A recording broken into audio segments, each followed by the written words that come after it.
인생에서 자신의 삶의 목적 그리고 자신의 삶의 역할을 안다는 것은 참 복된 일입니다. 많은 사람들이 나에게 주어진 인생의 목적은 무엇인가? 나는 어떤 역할을 하며 살아가야 하는가? 이것을 알기를 원하고요. 또 그것을 찾기 위해서 참 많은 애를 씁니다. 그런 부분에 보면 오늘 본문에 등장하는 세례 요한은 아주 행복한 사람입니다. 왜냐하면 오늘 본문 읽은 23절에 보면 분명하게 자신의 역할과 사명을 이야기하고 있습니다. 나는 선지자 이사야의 말과 같이 주의 길을 곧게 하라고 광야에서 외치는 자의 소리로다. 지금 세례 요한은 분명하게 자신이 이 땅에서 맡은 바의 소명, 그 사명, 어떤 역할을 해야 되는지 아주 분명하게 말합니다. 나는 선지자 이사야의 말과 같이 주의 길을 곧게 하라고 광야에서 외치는 자의 소리다. 이 말씀은 이사야 40장에 나오는 말씀을 그대로 지금 세례 요한이 자신의 사명으로 받아서 설명하고 있습니다. 이사야 40장 3절에서 5절 말씀입니다. 외치는 자의 소리여 이르되, 강조해서 제가 색을 넣었는데요. 지금 세례 요한이 자신을 이 외치는 자라고 말하고 있는 거죠. 뭐라고 외치는가? 너희는 광야에서 여호와의 길을 예비하라. 사막에서 우리 하나님의 대로를 평탄하게 하라. 골짜기마다 도두어지며 산마다 언덕마다 낮아지며 고르지 아니하는 곳이 평탄하게 되며 험한 곳이 평지가 될 것이요 여호와의 영광이 나타나고 모든 육체가 그것을 함께 보리라. 이는 여호와의 입이 말씀하셨느니라. 이사야 선지자는 이스라엘이 가장 바닥에 있을 때, 남유다가 멸망했을 때 하나님의 선지자로 활동했던 사람입니다. 그래서 그가 전한 메시지는 딱 두 가지입니다. 하나는 심판, 너희는 반드시 멸망한다. 예루살렘은 무너진다. 너희는 포로로 잡힐 것이다. 아주 끔찍한 심판을 이사야서에서 기록하고 있습니다. 그리고 후반부에 가서는 하나님 주시는 약속, 그 약속 가운데 회복을 노래합니다. 하나님께서 구원에 대한 약속을 주셨는데 그것을 소망 가운데 전하는 것이 이사야서 내용입니다. 오늘 바로 본문의 내용은 그렇습니다. 본문 40장 오늘 4절 5절 다시 보면 골짜기마다 도두어지며 산마다 언덕마다 낮아지며 고르지 아니한 곳이 평탄하게 되며 험한 곳이 평지가 될 것이요. 당시에 이스라엘 백성들이 누렸던 상황, 말하자면 평지가 없죠. 평탄하지 않아요. 늘 그들은 산지고 늘 골짜기예요. 그런 그들에게 하나님께서 평탄한 삶을 주실 것이다. 그리고 5절에 보면 여호와의 영광이 나타나 모든 육체가 그것을 함께 보리라. 하나님께서 그들에게 주실 완전한 회복을 이사야 선지자를 통해서 이야기하고 있습니다. 이 기쁜 소식을 전하는 그 사람, 그 소식을 전하는 외치는 자의 목소리가 바로 자신이다. 이렇게 세례 요한은 자신의 정체성을 이야기하고 있습니다. 저는 오늘 본문을 통해서 우리에게는 예수님의 오실 길을 예비했던 세례 요한, 왜 하나님께서 그를 광야에 외치는 자의 소리로 두셨고 또 그 삶이 왜 우리에게 복된 삶인가 하는 것을 말씀을 통해서 깨닫기를 원합니다. 첫 번째, 광야에 외치는 자의 소리는 예수 그리스도를 더 간절히 기다리게 합니다. 예수 그리스도를 더 간절히 기다리게 만들어요. 오늘 읽은 우리의 본문의 내용을 보면 가장 많이 던지는 내용이 있는데 바로 질문이에요. 어떤 질문이냐? 누구냐 하는 거예요. 너는 누구냐? 세례 요한에 대해서 많은 사람들이 궁금해했습니다. 세례 요한이 누구인지. 그 궁금함을 19절, 유대인들이 예루살렘에서 제사장들과 레인들을 요한에게 보내어 내가 누구냐 물을 때에 요한의 증언이 이러하니라. 요한이 드러내어 말하고 숨기지 아니하니 드러내어 하는 말이 나는 그리스도가 아니라 한데 21절 또 묻되 그러면 누구냐? 내가 엘리야냐? 이르되 나는 아니라. 또 묻되 내가 그 선지자냐? 대답하되 아니라. 제가 강조해서 색을 넣은 구절들이 있죠. 다 질문이에요. 뭐라고 묻습니까? 당신 도대체 누구냐 하는 거예요. 당신 누구냐? 세례 요한 당신 누구냐라고 계속해서 묻고 있습니다. 근데 그 대답의 그 질문의 핵심은 뭐냐면 당신이 그리스도냐 하는 내용이거든요. 세례 요한도 그것을 알았어요. 그래서 20절에 바로 요한이 드러내어 말하고 숨기지 아니하니 드러내어 하는 말이 나는 그리스도가 아니라고 대답하고 있습니다. 누가복음 3장 15절에 보면, 누가복음 3장 15절 우리 같이 읽어볼까요? 시작. 백성들이 바라고 기다림으로 모든 사람들이 요한을 혹 그리스도신가 심중에 생각하니.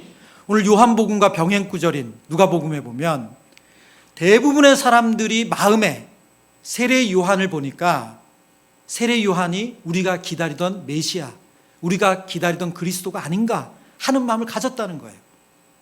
그리고 그것을 종교 지도자들도 이것을 공식적으로 묻는 거죠. 당신은 누구냐? 당신이 우리가 기다리던 그 사람이 맞느냐? 그런데 오늘 본문을 보면 세례 요한은 아주 분명하게 나는 그리스도가 아니라고 대답합니다. 그리고 그는 그 뒤에 오실 예수 그리스도만이 진정한 메시아다, 이 메시지를 전하고 있습니다. 모든 사람이 세례 요한에 대해서 당신이 그리스도 같습니다라고 말하는 그때 세례 요한은 분명하게 저는 그리스도가 아닙니다 라고 말하죠. 여러분, 오늘날 교회 안에 거짓 복음이 있다라는 그런 이야기의 책들이 참 많습니다. 왜 그러냐면 오늘날 성경에서 말씀하시는 복음이 아니라, 성경에서 말씀하시는 예수 그리스도가 아니라 우리가 신앙생활 가운데 만들어낸 신화처럼, 꼭 내가 만든 신처럼 우리의 신앙생활 가운데는 성경이 말씀하지 않은 것을 말씀한 것처럼 믿는 그런 신앙이 있다는 거예요. 그래서 이런 것들을 거짓 복음이다라는 어떻게 보면 아주 강한 어조로 책을 쓰고 그런 이야기를 전합니다. 그 중에 한 분이 제라드 윌슨 목사님인데요. 그분이 쓴 거짓 복음이라는 책에 보면 오늘날 교회 안에서 사단이 예수 그리스도가 아닌 다른 것들을 복음으로 대체하고 있는데 그 중에 첫 번째가 뭐냐? 하나님은 오직 내가 행복하길 바라셔, 이 말이라는 거예요. 뭐라고요? 하나님은 너가 정말 행복하길 바라셔. 이 말이 거짓 복음이래요. 왜 이 말이 거짓 복음인가요? 너 자신에게 유익한 일을 하면 돼. 왜냐하면 하나님은 내가 행복하길 원하시거든. 이 메시지가 담겨있기 때문에 그렇습니다. 여러분, 하나님은 우리가 행복하길 원하지 않으시나요? 행복하길 원하시죠. 성경을 보면 창세기부터 요한계시록까지 하나님은 우리가 행복하길 원하십니다. 그래서 그 아들 예수 그리스도 보내주셨어요. 그런데 왜 하나님은 오직 너가 행복하길 원하셔, 이 말이 거짓 복음일까요? 너 자신에게 유익한 일을 하면 돼. 왜냐하면 하나님은 내가 행복하길 원하시거든. 왜 이 메시지가 거짓 복음일까요? 그 이유는 모든 것의 기준, 모든 것의 우선순위가 하나님이 말씀하신 것이 아니라 우리의 행복이 되기 때문에 그래요. 그래서 교회 안에서는 죄에 대한 지적보다 하나님 말씀하신 그 기준보다 내가 어떻게 느끼고 내가 어떻게 받아들이냐가 중요해졌어요. 여러분, 성경을 보세요. 성경에서 우리가 가장 존경하고 따른다고 하는 대표적인 인물 중에 한 사람이 다윗입니다. 근데 성경은 다윗의 죄에 대해서 아주 직설적입니다. 아주 적나라해요. 조금도 감추지 않습니다. 그리고 하나님께서 심판하세요. 여러분, 다윗의 행복을 생각해서 성경이 다윗을 감싸지 않아요. 두리뭉실 얘기하지 않아요. 모든 기준에 있어서 하나님이 먼저이시지, 하나님이 우선되는 것이지 다윗의 행복이 우선되지 않습니다. 그러나 오늘날 교회 안에 이런 거짓 복음이 있다는 거예요. 하나님 너가 행복하길 원하셔. 그러니까 너가 하고 싶은 대로 해. 괜찮아. 여러분, 신앙생활이 율법이 아니라 자유여야지만 이 이야기는 내가 그 기준은 아니에요. 나의 느낌이나 내가 하고 싶은 것이 성경이 말하는 우선순위는 아니라는 거예요. 그런데 오늘날 이 거짓 복음이 있다, 그렇게 이야기합니다. 신학자 리건 덩컨이 이런 내용의 글을 썼습니다. 우리의 최고의 목적, 우리의 인생의 목표는 하나님의 영광이다. 우리는 그것을 위해 살아간다. 하지만 동시대를 살아가는 어떤 사람들은 하나님이 우리의 최고의 목적을 위한 수단이라고 생각한다. 우리는 하나님이 목적을 위한 수단이라고 믿지 않는다. 그분이 목적이다. 그분이 우리가 존재하는 이유이며 호흡이다. 그분을 떠나서는 어떤 궁극적인 행복도 만족도 풍성함도 기쁨도 없다. 여러분, 하나님은 우리의 수단이 아니죠. 하나님은 우리의 목적입니다. 다시 성경으로 돌아와서 세례 요한은 모든 사람이 세례 요한을 향해서 당신이 메시아 아닙니까? 당신을 보니까 당신은 메시아 같습니다. 그런 능력이 있습니다. 그런 영향력이 있습니다. 이렇게 사람들이 세례 요한을 부추기고 추앙하는 그때 바로 아주 분명하게 나는 아니다. 단호박이에요. 아주 분명하죠. 조금도 여지를 주지 않습니다. 앞서 설명드린 것처럼 당시 지도자들이 물었던 세 가지 질문, 내가 그리스도냐, 내가 엘리야냐, 내가 그 선지자냐, 이 질문은 다 똑같은 메시지입니다. 우리가 기다려야 될 메시아가 당신이 맞느냐 하는 메시지예요. 그래서 세례 요한은 자신은 아니라고 분명하게 이야기한 거예요. 저는 이 말씀을 전하는 목회자로서, 사역자로서 묵상하면서 사실은 이 세례 요한의 이 태도가 너무너무 부럽고 이 겸손한 모습, 이 자기 이해가 정말 대단하다는 생각이 들었습니다. 왜냐하면 저같이 부족한 사람도 메시지를 정하고 말씀을 전하고, 그리고 간혹 성도님들이 목사님 너무 은혜 받았다고, 목사님 오늘 설교가 제 인생에 어떤 영향을 주었다고 그렇게 칭찬을 하시고 박수를 쳐주시면 저도 모르게 그 영광을 제가 그대로 받고 싶거든요. 아니요, 정말 그것 때문에 가슴이 부풀어 온 적 많습니다. 제가 딱 그렇게 목사님 제 인생 최고의 설교예요, 제 인생의 숙제가 해결됐어요 그러시면, 집사님 무슨 말이에요, 이거 하나님이 하신 거지, 다음부터 그딴 말 하지 마세요. 저 이렇게 해본 적 한 번도 없어요. 오늘 세례 요한이 당신이 그리스도냐, 당신의 영적인 영향력을 보면 당신은 메시아 같은데, 이 메시지 앞에 세례 요한은 조금도 여지를 주지 않아요. 그 영광을 자기의 것으로 취하지 않습니다. 여러분, 이 부분에서 오늘날 가장 교회 안에 위험한 인물이 있다면 담임 목사입니다. 왜냐하면 하나님의 영광을 자기 것으로 취할 수 있는 가장 가까운 자리에 있어요. 그리고 한국 교회 안에는 그런 문화가 만연되어 있습니다. 여러분, 말씀을 전하는 것은 너무 중요합니다. 여러분이 담임 목사를 신뢰하고 믿어주는 것은 너무 중요합니다. 그 이유는 하나님의 말씀이 하나님 말씀 되기 위해서 중요해요. 하나님의 말씀이 하나님의 음성으로 들려지기 위해서 중요합니다. 그러나 그 사람, 그 존재가 대단한 사람이 되는 것은 아니에요. 가끔 믿지 않은 분들이 이야기를 하다 보면 교회가 목사 것인 것처럼, 사장인 것처럼 그렇게 이해하는 분들이 있습니다. 여러분, 어떻게 믿지 않은 분들이 그런 이미지를 갖게 되었을까요? 그것은 우리가 예수 그리스도가 교회의 주인이심을 드러내지 못했기 때문이라고 생각합니다. 오늘 성경을 다시 돌아가서 나는 광야에 외치는 자의 소리다. 지금 세례 요한이 이 메시지를 전할 때 많은 사람들은 세례 요한을 그리스도라고 확신했어요.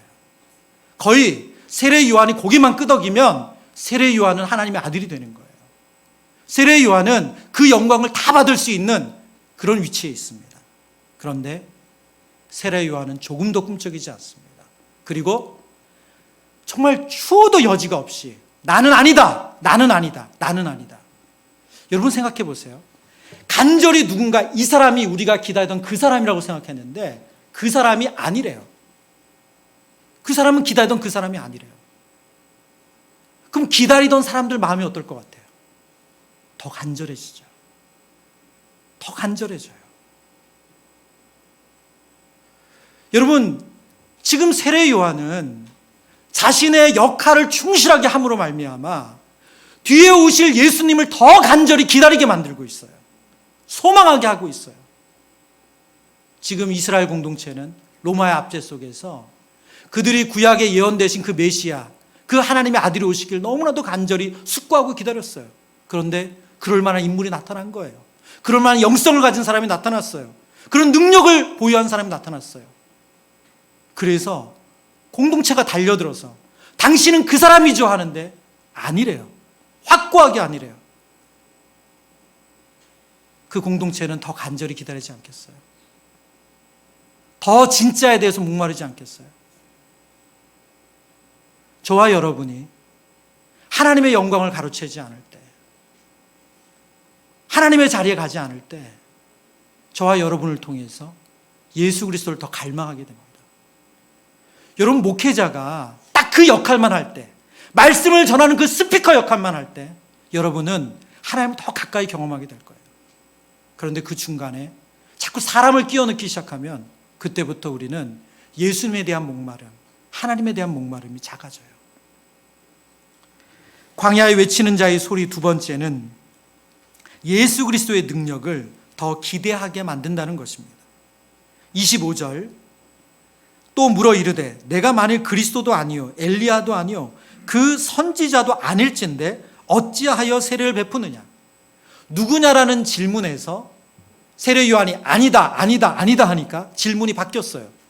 그럼 당신 왜 세례 주는 거예요? 이렇게 바뀌었어요. 오늘 본문에 보면 세례 요한은 즉답을 하지 않습니다. 그들에게 전혀 다른 이야기를 해요. 내가 왜 세례 주는지 설명하지 않아요. 그런데 그 다음 단락인 31절에 보면 세례 요한이 이렇게 답을 합니다. 우리 같이 읽어볼까요? 시작. 나도 그를 알지 못하였으나 내가 와서 물로 세례를 베푸는 것은 그를 이스라엘에 나타내려 함이라 하니라.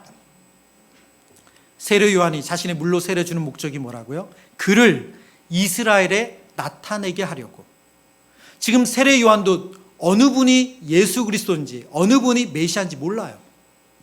그러나 그는 하나님께서 그에게 주신 사명대로 회개의 세례를 베풀고 있으면 그가 오실 때, 메시아가 세례를 받을 때, 그때 바로 그 메시아가 모든 이스라엘 가운데 드러날 것이다. 그것을 알고 지금 순종하고 있다는 거예요. 세례 요한은 오늘 본문에서 그 이유는 바로 얘기하지 않고 26절, 27절에 이렇게 전혀 다른 답을 이야기합니다. 요한이 대답하되 나는 물로 세례를 베풀거니와 너희 가운데 너희가 알지 못하는 한 사람이 섰으니 곧 내 뒤에 오시는 그이라. 나는 그의 신발끈을 풀기도 감당하지 못하겠노라 하더라. 지금 세례 요한의 초점이 어디 있습니까? 자신에게 있지 않아요. 그렇죠? 예. 나는 물로 세례를 베풀지만 너희 가운데 너희가 알지 못하는 한 사람이 있다. 곧 그가 내 뒤에 온다. 지금 모든 관심을 누구에게로요? 그 뒤에 오시는 분으로. 지금 세례 요한은 그렇게 돌리고 있죠. 근데 여러분, 저와 여러분이 평범하게 읽은 26절에 나는 물로 세례를 베풀거니와, 사실은 이 한 문장은 그렇게 평범한 문장이 아니에요. 왜 그러냐면 세례 요한이 주는 이 세례의 능력 때문에 그렇습니다. 누가복음에 보면 세례 요한의 세례가 어떤 능력인지를 보여주는데요. 3장 10절 14절입니다. 무리가 물어 이르되 그러면 우리가 무엇을 하리이까? 이건 세례를 받은 사람들이 묻는 거예요. 세례 요한에게 무리가 물어 이르되 그러면 우리가 무엇을 하리이까? 대답하여 이르되 옷 두 벌 있는 자는 옷 없는 자에게 나눠줄 것이요 먹을 것이 있는 자도 그렇게 할 것이니라 하고, 세리들도 세례를 받고자 하여 와서 이르되 선생이여 우리는 무엇을 하리이까 하매 이르되 부과된 것 외에는 거두지 말라 하고, 군인들도 물어 이르되 우리는 무엇을 하리이까 하매 이르되 사람에게서 강탈하지 말며 거짓으로 고발하지 말고 받는 급료를 족한 줄로 알라 하니라. 여러분, 제가 강조해서 넣은 문구가 있죠. 그게 뭡니까? 무리, 세리, 그 다음에 군인들 다 세례를 받으러 와서 지금 세례 요한에게 어떻게 말하고 있다고요? 선생님, 그럼 우리가 그 다음에 어떻게 해야 됩니까? 무슨 말이에요? 이들의 회개는 진정한 회개였다는 거예요. 잠시 눈물만 흘리는 것이 아니라 삶이 완전히 터닝되는 거예요. 그런 회개를 경험한 거예요. 그러니까 이제 어떻게 살아야 될까요? 제가 잘못 살았다는 걸 깨달았는데 당신의 세례를 받고 나니까 이제 어떻게 살아야 됩니까? 여러분, 너무 놀라운 변화 아니에요? 이 정도가 여기서 끝이 아니라 마태복음 3장에 보면 3장 7절 말씀 같이 읽습니다. 시작. 요한이 많은 바리새인들과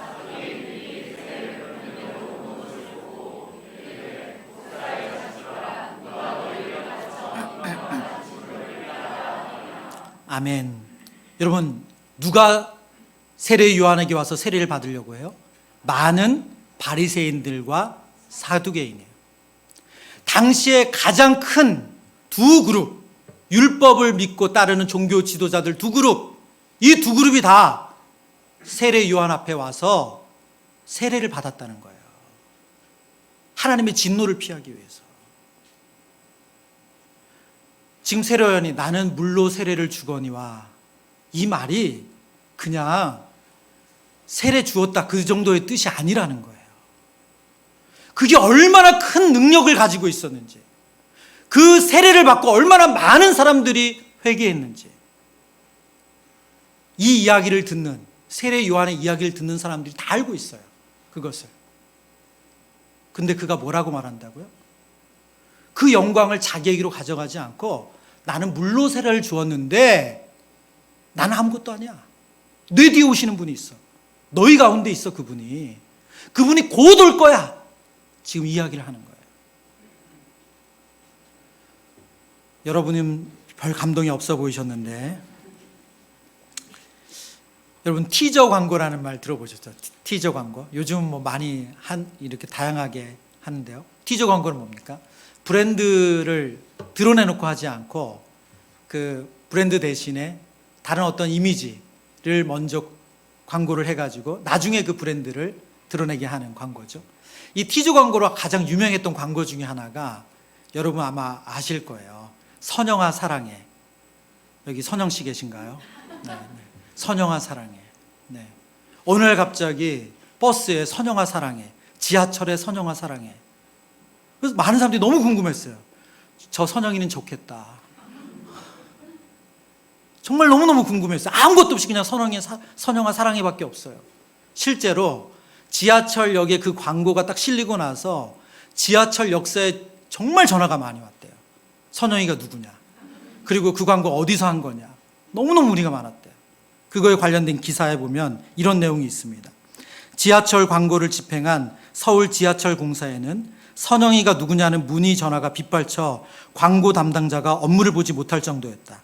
일부 언론은 선영이라는 인터넷 업체 광고라는 추측 기사를 내놓기도 했고, 총선에 출마하는 선영이라는 이름의 후보가 낸 것이라는 소문도 들었다. 그래서 실제로 이것이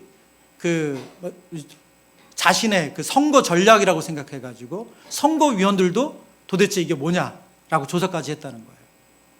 근데 나중에 드러났죠. 이 광고는 마이클럽이라는 이제 홈페이지죠. 마이클럽 이 사이트에서 4월 3일 날 이제 자신의 사이트를 오픈하기 전에 이 티저 광고를 한 거죠. 예, 이게 티저 광고입니다. 제가 요한복음을 묵상하면서, 오늘 이 세례 요한을 묵상하면서 이런 강력한 티저 광고가 없어요. 지금 엄청난 능력은 다 보여줬어요. 세례를 받으면 사람들이 눈물을 흘리는 정도가 아니라 삶이 완전히 바뀌어요. 군인들은 압제하지 않겠대요. 세리들은 돈을 더 걷지 않겠대요. 대단한 거 아닙니까? 그런데 뭐라고 말해요? Coming soon. 진짜는 뒤에 온다. 나는 아무것도 아니래요. 나는 그분의 신발끈을 풀기도 감당하지 못할 사람이다. 자신에게 초점이 맞춰지는 것이 아니라 그 뒤에 오시는 예수 그리스도의 능력에 그 초점을 맞추게 해요. 26절, 27절 말씀 같이 읽어볼까요? 시작. 요한이 대답하되 나는 물로 세례를 베풀거니와 너희 가운데 너희가 알지 못하는 한 사람이 섰으니 곧 내 뒤에 오시는 그이라. 나는 그의 신발끈을 풀기도 감당하지 못하겠노라 하더라. 아멘. 지금 세례 요한은 예수님과 자신을 비교조차 할 수 없다고 말해요. 급이 다르다고 말해요. 그 뒤에 오시는 분이 진짜다, 지금 이야기를 하고 있는 거죠. 여러분, 종교 전문가라는 단어를 들어보셨나요? 종교 전문가. 아마 익숙하지 않을 겁니다. 사전적인 정의는 이런데요. 종교적 전통, 관습 및 신념에 의해 종교 의례와 의식을 거행하고 신자들에게 정신적, 도덕적 지도를 수행하는 사람을 일컬을 때 종교 전문자라고 말합니다. 제가 왜 뜬금없이 종교 전문가라는 단어를 말씀드리냐면 오늘날 현대인의 신앙생활 가운데 가장 큰 오해 중에 하나가 있다면 종교 전문가, 곧 목회자들에게 성도들이 신앙생활을 의지하는 것, 그것을 통해서 신앙의 문제를 해결받는 것을 신앙생활이라고 생각한다는 거예요. 힘들고 어려운 일이 생기면 종교 전문가인 목회자들이 상담과 위로를 해주고 삶의 선택에 있어서 어떤 길을 갈지 몰라서 우왕좌왕하면 종교 전문가인 목회자를 통해서 진로 상담을 받는 것이죠. 여러분, 오늘날 우리 신앙생활에 너무 익숙한 거 아닌가요? 이게 그렇게 잘못된 건가요? 근데 왜 이것이 현대인의 신앙생활의 큰 문제점이라고 지적할까요? 그 이유는 예수 그리스도의 능력을 의지하기보다 눈에 보이는 종교 전문가를 의지하는 것으로 신앙생활을 하기 때문에 그런 거예요. 하나님 앞에 기도함으로 그 기도를 들으시는 예수 그리스도를 만나야 되는데 그 예수님 앞에 무릎 꿇고 기도하기보다 기도의 능력 있는 목사에게 기도를 받는 것이 신앙생활이라고 보는 거예요. 내가 말씀을 읽고 깨닫기 위해서 은혜를 구하며 성령께서 그 말씀을 깨닫게 해달라고 기도해야 되는데 그러기보다 탁월한 설교자의 설교를 들음으로 그것으로 내가 신앙생활을 잘하고 있다고 착각한다는 거예요. 이것이 오늘날 현대인의 신앙생활에 아주 큰 오해래요. 예수 그리스도의 큰 능력을 의지하지 못하게 하는 것이 그 중간에 있는 종교 전문가래요. 혹 저와 여러분 가운데 그런 모습이 있다면 오늘 세례 요한이 가르쳐주는 것과 전혀 다른 거예요. 만약 제가 여러분 앞에서 세례 요한이 한 것처럼 하지 않고 여러분에게 모든 것을 다 해줄 수 있는 처럼 제가 굴고 있다면 그것은 정말 잘못 가고 있는 거예요. 오늘 성경은 광야에 외치는 자의 소리인 세례 요한이 우리에게 예수 그리스도의 더 큰 능력을 의지해야 된다는 것을 보여주고 있어요. 자신은 아무것도 아니래요. 자신이 지금까지 한 거는 정말 비할 수가 없다고 말해요. 그리고 그 뒤에 오시는 분이 진짜다. 요한복음 3장 26절입니다. 그들이 요한에게 가서 이르되 랍비여 선생님과 함께 요단강 저편에 있더니 곧 선생님이 증언하시더니가 세례를 베풀매 사람이 다 그에게로 가더이다. 요한이 대답하여 이르되 만일 하늘에서 주신 바 아니면 사람이 아무것도 받을 수 없느니라. 내가 말한 바 나는 그리스도가 아니요 그의 앞에 보내심을 받은 자라고 한 것을 증언할 자는 너희니라. 이 지금 말씀은 요한의 제자들과 세례 요한이 하는 거예요. 세례 요한의 제자들이 뭐라고 지금 세례 요한에게 불평하는 거예요? 선생님이 오실 그분이라고 한 분 있잖아요. 그분에게로 사람들이 다 몰려가고 있어요. 그분에게 세례를 받고 있단 말이에요. 저에겐 사람들이 안 와요. 선생님, 이거 어떻게 된 거예요? 세례 요한이 뭐라고 말해요? 하나님께로부터 나지 않았으면 그런 일 생기지 않는다는 거예요.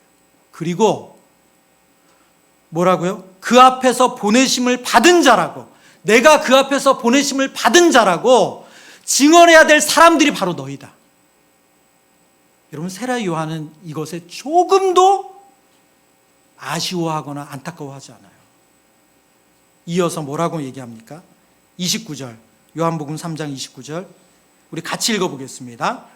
신부를 취하는 자는 신랑이나 서서 신랑의 음성을 듣는 친구가 크게 기뻐하나니 나는 이러한 기쁨으로 충만하였노라. 30절 그는 흥하여야 하겠고 나는 쇠하여야 하리라 하니라. 아멘.